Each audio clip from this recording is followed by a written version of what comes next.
এটা হলো রিয়েল এস্টেটের ফুল একটা অ্যাকাউন্টিং বা ইআরপি সফটওয়্যার।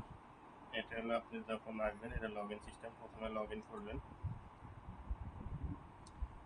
লগ ইন হওয়ার পরে আপনি ড্যাশবোর্ডে আসার পরে এখানে সব ধরনের ফিচার আছে।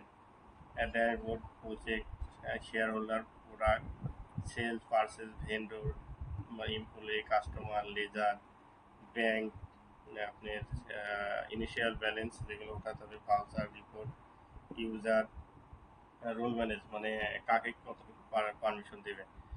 তো এখানে দেশগুলো তো অনেকগুলো পাবেনি। প্রথমে আসবেন প্রজেক্ট, মানে এটা একটা রিয়েল এস্টেট কোম্পানির তো আসলে অনেকগুলো হলো প্রজেক্ট থাকে, কিন্তু কিছু কোম্পানি থাকে যে একটা, ও একটা থাকলে তো একটাই করতে পারছে। যেমন একটা রিয়েল এস্টেট কোম্পানি ধরেন 5টা প্রজেক্ট আছে, কিন্তু পাঁচটা প্রজেক্ট বলতে 5টা লোকেশনে। যেমন এটা হলো বাইপাইল ফিউচার পার্ক, এই প্রতিষ্ঠানেরই বা এই মালিকানারই আর এক জায়গাতে একটা প্রজেক্ট আছে, সেজন্য এখানে প্রজেক্ট ক্রিয়েট করতে পারবে। তা আমি এখানে আপাতত বাইপাইল ফিউচার নামে একটা প্রজেক্ট অলরেডি ক্রিয়েট করছি। এটা প্রজেক্ট ক্রিয়েট করে নেবেন। আর এখানে শেয়ার হোল্ডার প্রোফাইল অনেকে চাই যে তার এখানে কারা কারা শেয়ার হোল্ডার আছে সেগুলোর প্রোফাইলগুলো সফটওয়্যারে থাকবে, কে কতটুকু শেয়ারের মালিক। এখানে আপাতত ডেমো আকারে দেখানো হয়েছে যে এভাবে পিকচার, তার ডেজিগনেশন, এনআইডি এগুলো থাকবে। এখানে কোম্পানি ওয়াইজ কি কি চাই সেগুলো মানে দেওয়া হবে, কে কিভাবে চায়।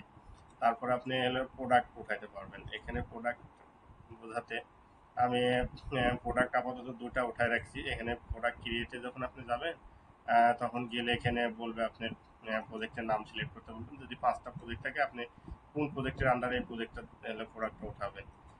আমি এখানে বাইপাল দিলাম। আর এখানে আসলে রিয়েল এস্টেট গুলোতে কি হয়, মূল হলো আমার ফ্ল্যাট সেল করা। মানে এখানে রিয়েল এস্টেট বোঝাতে তো ফ্ল্যাট সেল হবে। এখন ফ্ল্যাটের এখানে টাইপ কিছু ডিফল্ট সবগুলো দেওয়া আছে। এখানে ধরেন এ বি সি, মানে ধরেন আমি বি নাম্বারে বা সি নাম্বারে একটা ফ্ল্যাট মানে ক্রিয়েট করতেছি। এখানে হলো আপনার সি, এটা হলো কত নম্বর ফ্লোর, মানে টাইপ সি, এটা কত, এটা 3rd ফ্লোর দিলেন।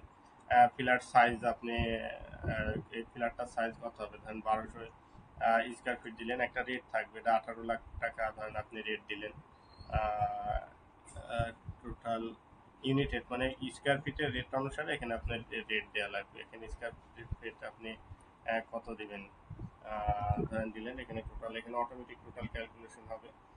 তারপরে আপনি এই ফ্ল্যাটটার জন্য কোনো কার পার্কিং চার্জ নেবেন কিনা, বা ইউটিলিটি চার্জ নেবেন কিনা, অ্যাডিশনাল কোনো চার্জ নেবেন কিনা, সেই অপশনগুলো দিতে পারবেন। যারা ফ্ল্যাট কিনবে তাদের কেনার সময় দেওয়া যাবে। বা আদার চার্জ বা ডিসকাউন্ট বা যে কোনো বা রিফান্ড কোনো দিতে পারবেন কিনা। আবার এখানে ওই ফ্ল্যাটটার পিকচারও এখানে ওঠানো যাবে, বা ডিসক্রিপশন আপনি ডিটেলস সব কিছু লিখে দিতে পারবেন। দিয়ে আপনি এখানে ক্রিয়েটে ক্লিক করলে আপনার ওই প্রোডাক্টটা ক্রিয়েট হয়ে গেল। এখানে দেখবেন প্রোডাক্ট ক্রিয়েট হয়ে গেছে। আর দ্বিতীয়ত আপনি প্রোডাক্ট ক্রিয়েট হওয়ার পরে আপনার সেলস, আপনি এই হলো মূল জিনিসটা। এখানে সেলসে যখন আসবেন, আপনি হলে একটা সেলস করতে পারবেন। ধরেন আমি একটা নতুন একটা সেলস করি, সেলসটা দেখাই দিই।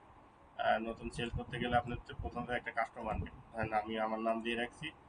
তারপরে প্রজেক্টটা সিলেক্ট করা লাগবে, প্রোডাক্ট আইডি, হ্যাঁ আপনি কোনটা করবেন। আমি অলরেডি একটা খুলছি, প্রোডাক্ট C3। এটা আমি ধরেন বিক্রি করবো, এটা আমার বিক্রি হবে। এটা ইমপ্লয়ি নেম আপডেট দেবেন। এখানে কে মানে সফটওয়্যার থেকে বা কোন আইডি থেকে যাচ্ছে সেটা। সেল ডেট, এখানে ডেটটা আপনি সিলেক্ট করে দেবেন, ঠিক আছে। দেওয়ার পরে আপনি সেল করে দিলেন। সেলে ক্লিক করলে এখানে সেল হয়ে যাবে। দেখেন এখানে অল সেলে গেলে আপনি অলরেডি সেলটা দেখুন। এদিন আমি অলরেডি এটা বিক্রি করছি, কিন্তু এটার হিসাব নিকাশ, টাকা পয়সা যাবতীয় যা হবে এখানে কিস্তির মাধ্যমে দিচ্ছেন না বুকিং মানি কত দিছে বা ইনস্টল মানে কত, এখানে সব কিছু বিস্তারিত দেখা যাবে। এখানে দেখতে হলে আপনাকে শিডিউল ম্যানেজমেন্টে আসা লাগবে। এটা হলো অনেক ইম্পর্টেন্ট আসলে। মানে ERP বা আপনি রিয়েল এস্টেট কোম্পানিগুলোর জন্য যদি করতে চান, এখানে ধরেন অ্যাড শিডিউল, মানে আপনি উনিকে কি কোন কোন ওনার সাথে চুক্তি হয়েছে, ধরেন বুকিং মানি, উনি বুকিং মানি দিয়ে দিল ধরেন 40 লাখ টাকা। 40 লাখ টাকা হলে শিডিউল ডেট, মানে ডেট কবে টাকা দিবে এইরকম একটা সে দিয়ে রাখলাম। ডেটটা দিয়ে ক্রিয়েট করলাম। ক্রিয়েট করলে দেখেন এখানে চলে আসবে। আমি একবার যদি বুকিং মানিতে আবার সেলসে যাই, গেলাম। যার পরে এখানে শিডিউলে গেলাম। দেখেন অলরেডি এলো 40 লাখের বুকিং মানি এই তারিখে দিবে, আমরা একটা দিয়ে রাখলাম। আর উনি যখন আমাকে অ্যাকচুয়াল টাকাটা দিবে তখন অ্যাকচুয়াল টাকাটা দেওয়ার